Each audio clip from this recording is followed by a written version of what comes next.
From Hollywood, NBC brings you Hedda Hopper.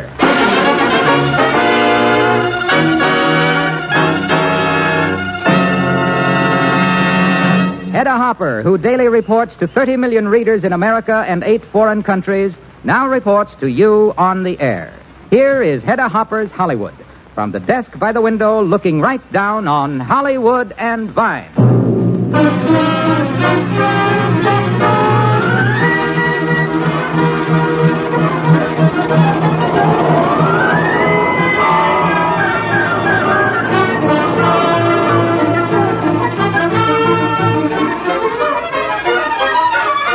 And here she is, Hedda Hopper.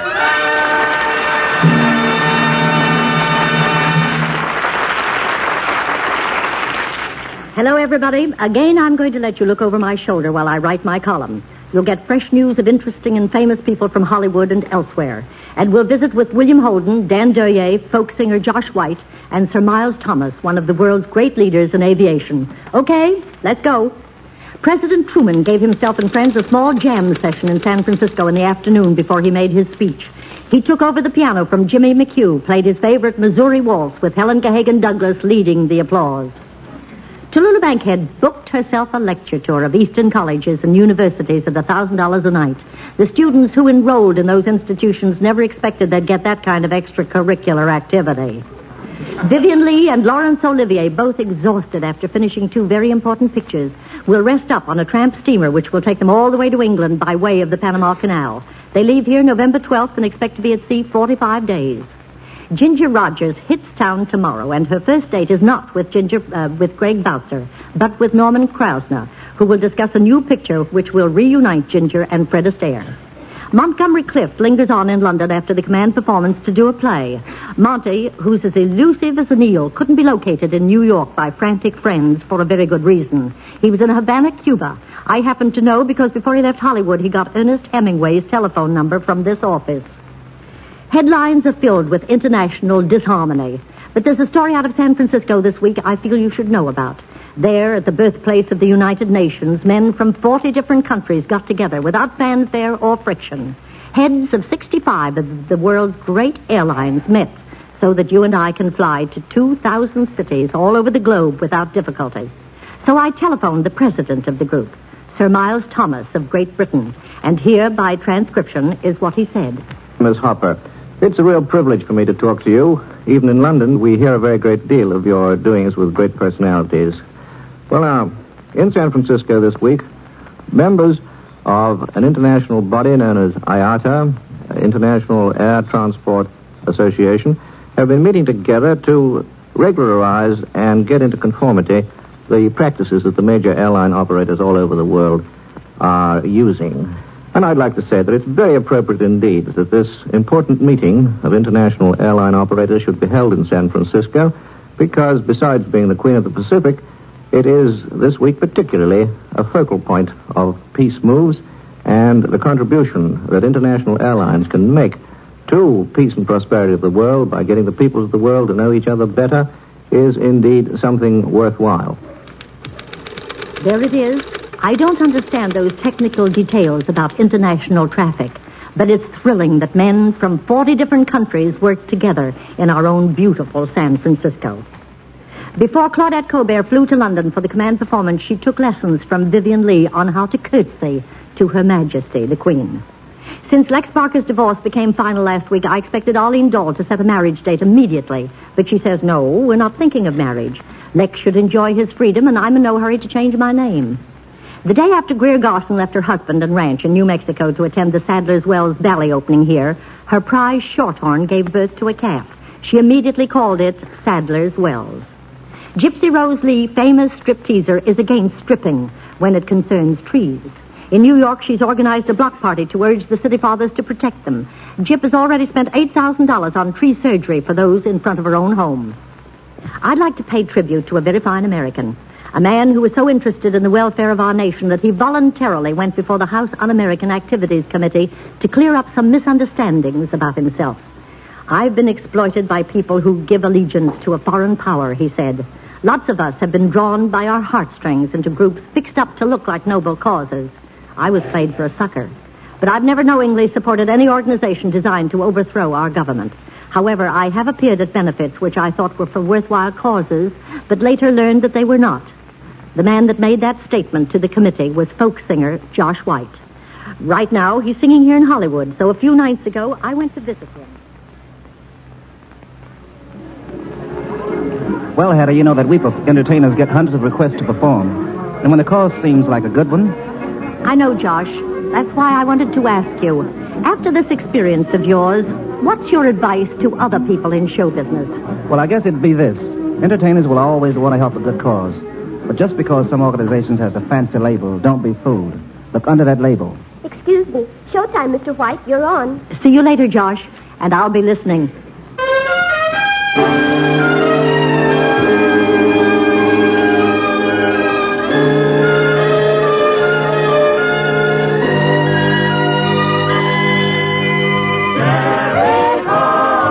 It's the Battle of Jericho, Jericho, Jericho. That's the Battle of Jericho, and the wall came tumbling down. Now, good morning, brother Pilgrim. Pray tell me where you found. I'm traveling through this wilderness over this enchanted ground.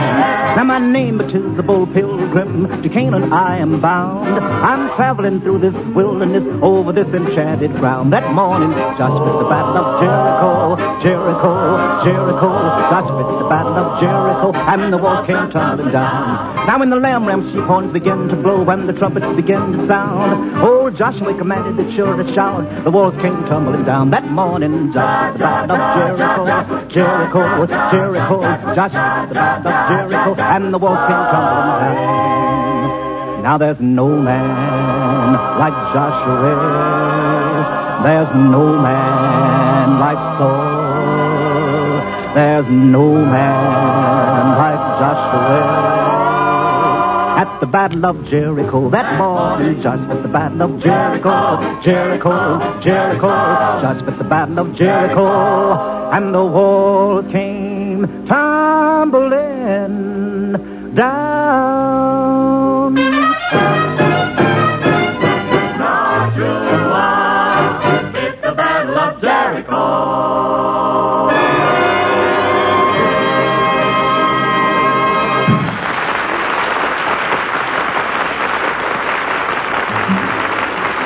My dad's an engineer, my brother drives a hack, my sister takes in washing, and the baby falls a jack.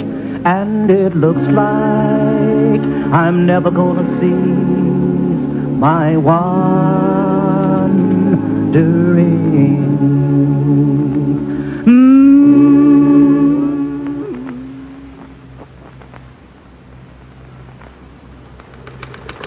I know, Josh.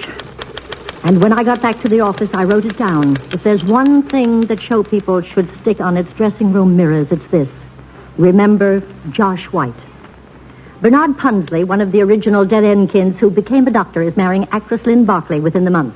Then he joins the Air Force. He's long since forgotten that he ever was a Dead End Kid. When Prince Mike Romanoff breaks ground for his new hash house on Tuesday, Queen Ethel Barrymore will lay the cornerstone. Otis Lee, Sr., who's worked in the prop department at Metro for 17 years, raised 3 children right in the heart of Hollywood, and they all became missionaries. One works in an Alaskan Eskimo village that contains only 30 families. Another, married to a minister, is in Madagascar, and the third is working in a leper colony in the south of France.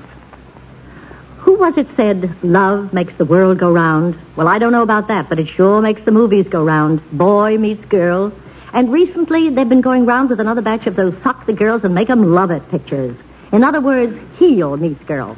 And somehow he seems to get her, too. I wonder why. This always amazes me. Personally, I've never understood this kind of lovemaking. So why do girls like it on the screen? In real life, if a heel tries to step on a girl, I think she'd be more inclined to bop him one. Hey, Hedda, if that's so, what am I doing here? What? You gonna bop me one? Why, Dan Duryea.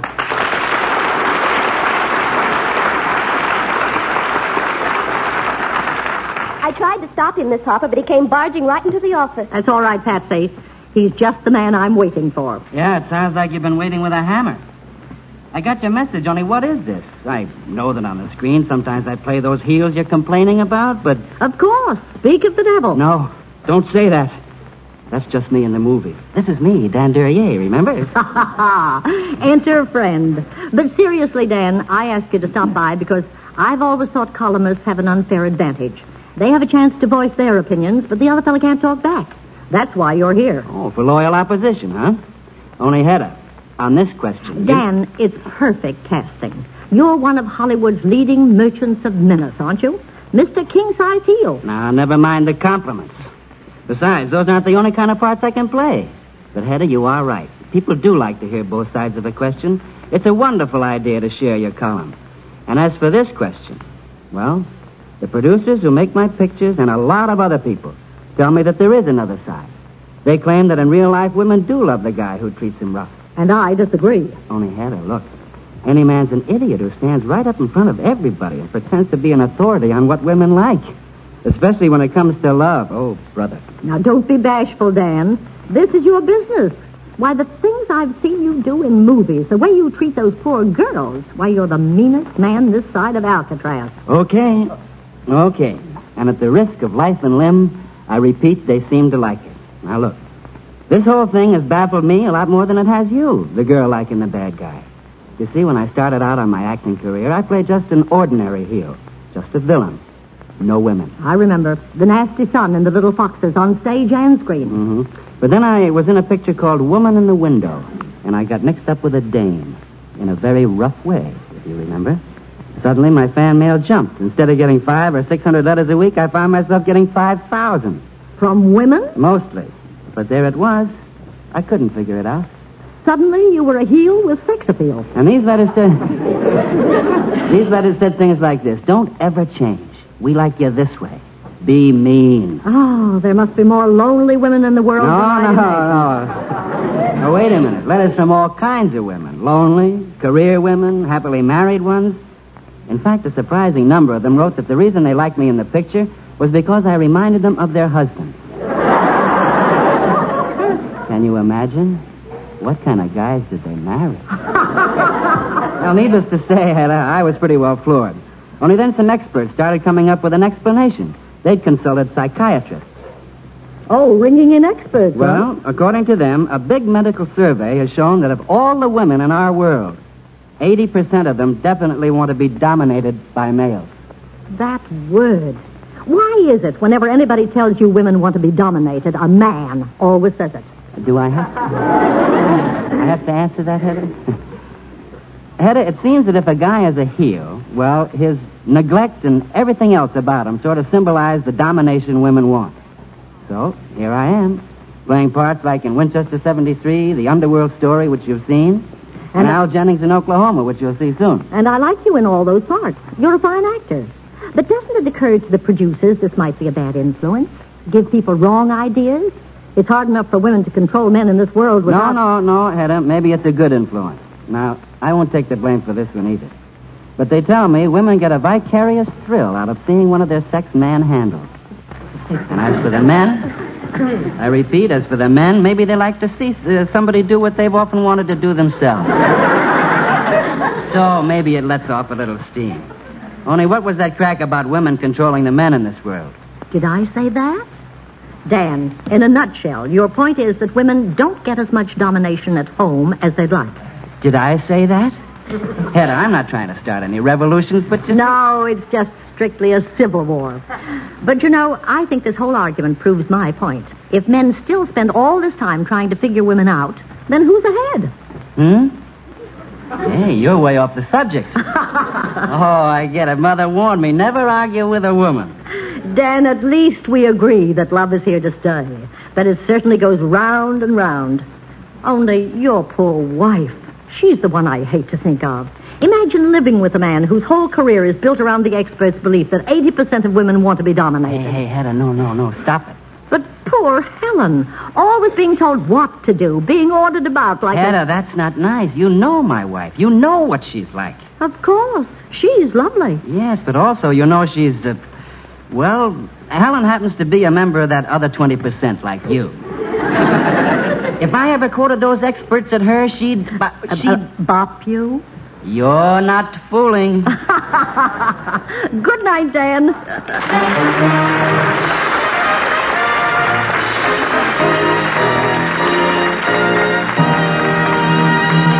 Before we return to Miss Hopper as she continues with her column, may I take a moment to tell you about some excellent entertainment features on NBC tomorrow. Theater Guild on the Air will present Ernest Hemingway's Farewell to Arms, starring Joan Fontaine and Humphrey Bogart. Story of adventure and romance told against the beautiful, colorful background of northern Italy. If it's a good Western you like, and who doesn't, don't miss Tale of the Texas Rangers, starring Joel McRae. Remember, listen to both of these fine programs on NBC tomorrow.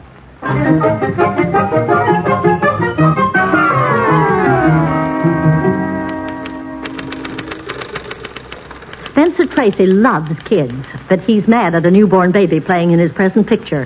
Her pay's bigger than his. She gets $75 for every 30 seconds she works. Oh, to be a child again.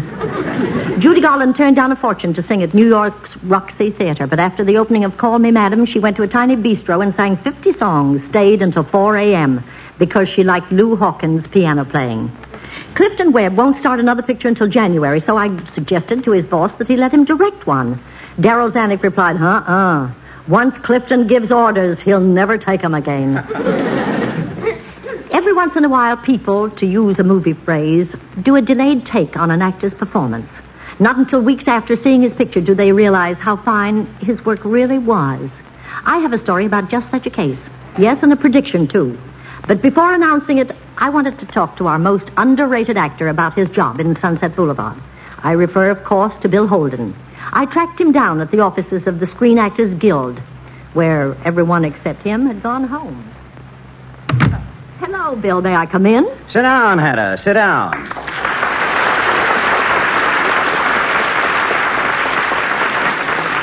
Bill, you know you're my favorite writer. Writer? Well, that's a heck of a thing to say to an actor. Didn't you see me in Union Station? Of course I did. Your latest. Thrilling melodrama, too. Great suspense. Only in Union Station, you play a detective. Oh, I get it. My next to latest, Yes, in Sunset Boulevard. When I played Hedda Hopper and you played the only man in history who ever told a story while floating face down in a swimming pool quite dead. You know, everybody asks me how I could do that. I never tell them. Seriously, Bill, I want you to know I'm getting more and more phone calls and letters. More and more people are beginning to realize what a wonderful performance you gave in that picture. Now, wait a minute, Hedda. That was Gloria Swanson's picture. As Norma Desmond, she was terrific. Of course she is. Her best performance, but you helped make it possible. More than you realize. It was the way you played that poor young man who got caught in the web of a neurotic glamour star. The poor, tragic has-been dreaming of a comeback. Well, I tried to make the guy believable. He was kind of mixed up himself. He certainly was. And there was that other tragic love affair that ran through the picture. You and that nice young girl at the studio. Betty wanted to be a writer, too. The part Nancy Olson played. Oh, sure, I remember. A complete little love story in itself. A sad little story that could be told all by itself. It started happy. Yes, I remember.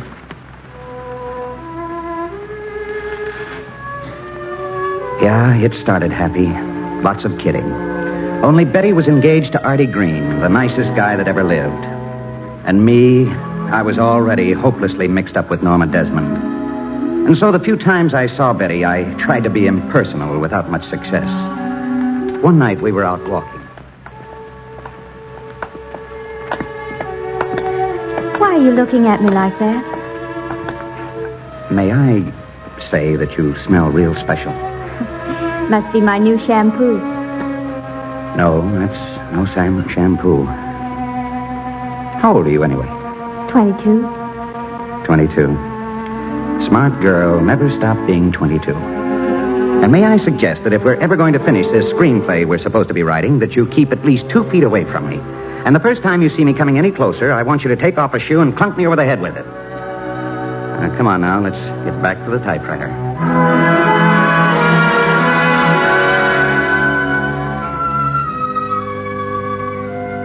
Betty. Hey, Betty. What is it? What's the matter? I got a telegram from Artie. Artie? All right, you're going to marry him. That's what you always wanted. I don't want it now. Why not? Don't you love Artie? Of course I love him. I always will. I'm just not in love with him anymore. What happened? You did.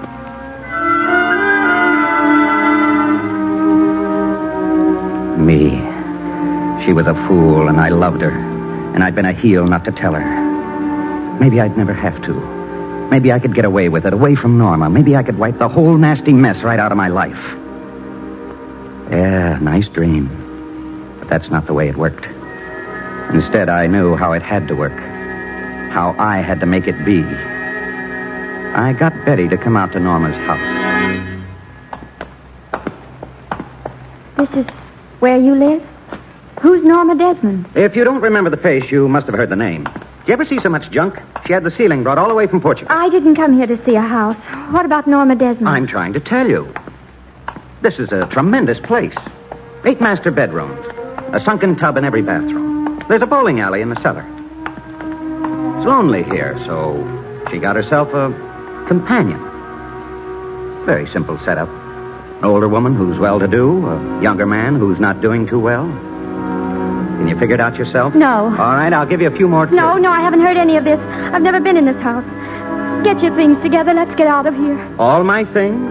All the 18 suits, all the custom-made shoes, and the 18 dozen shirts, and the cufflinks, and the platinum keychains, and the cigarette cases? Come on, Joe. Come on, where? Back to a one-room apartment I can't pay for? Back to writing a story that may sell and very possibly will not? If you love me, Joe. Look, sweetie, be practical.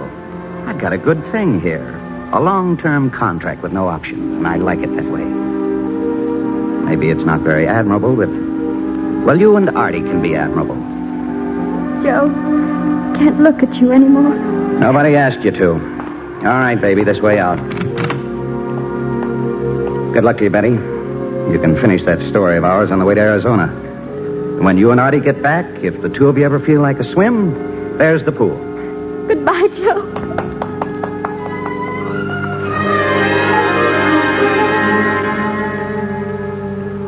So long, Betty. I watched her go, and then I went upstairs to pack that one suitcase I came with. Yeah, me, Joe Gillis. I was going to get out of there. And that's what I couldn't tell Betty, because I knew I was no good for her. Norma Desmond threw a scene, of course, threatened to kill herself, but it didn't make any difference. I was getting out.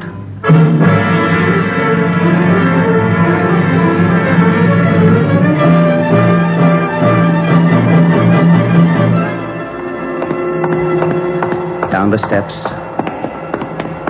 through the hall, across the terrace. Yeah, at least I was still good enough to walk out of that marble mausoleum.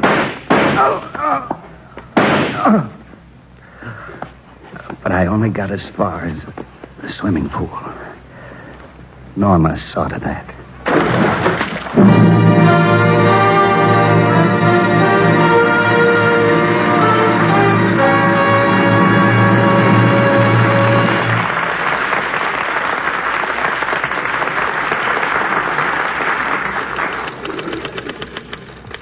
My prediction about Bill Holden is that when St. Oscar Day rolls round in Hollywood, Bill Holden will be very much in the running for his brilliant performance in Sunset Boulevard. The shot that ended Joe Gillis's unworthy life was a far cry from those fired by our Minutemen at Lexington and by our boys in Korea. These men fought and are fighting for our freedom, a term that has become so loosely used that I think we should take a look at it. What is freedom? Freedom of speech, the press, religion, thought? Is it an inherent right or something that has been gained through long years of effort and can be maintained only by eternal vigilance? Ask the average American. You'll be surprised at the answers you get. Too many take it for granted. Others shrug it off as a cliché, an old-fashioned gimmick of the rabble-rouser, the flag waver, and worst of all, a large majority confuse it with license. License. A man may say, I'm free, I can do anything I like. But that freedom doesn't give him the right to stab his neighbor in the back. Nor does it give a man the right to stab his country in the back. But that's what our subversive elements are doing daily. Freedom, by its very nature, must be limited by law and self-discipline. Otherwise, like the beautiful queen in Snow White, it will turn into a horrible witch. It's high time we take stock of ourselves. Search your hearts as individuals and ask, how far can I exercise my freedom without hurting my country? Freedom's a two-edged sword. It works both ways.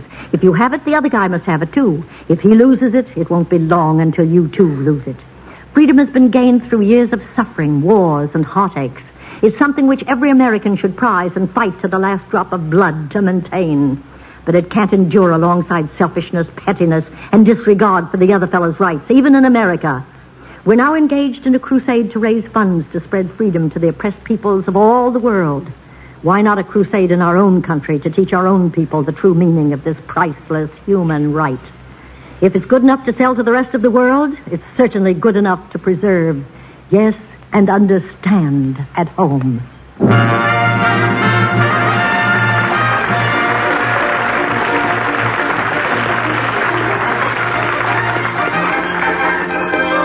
Next week, NBC will again bring you Hedda Hopper with the sensational new singer Mario Lanza, Colleen Townsend, Shelley Winters to argue with Hedda, and James and Pamela Mason.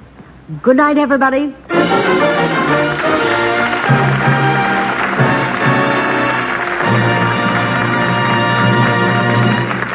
And make a date for next Saturday night for Hedda Hopper's Hollywood. From the ringside seat, the desk by the window looking right down on Hollywood and Vine. The Hedda Hopper Show is an FMB production directed by Gil Faust with music by Frank Worth. This is Harlow Wilcox bidding you good night.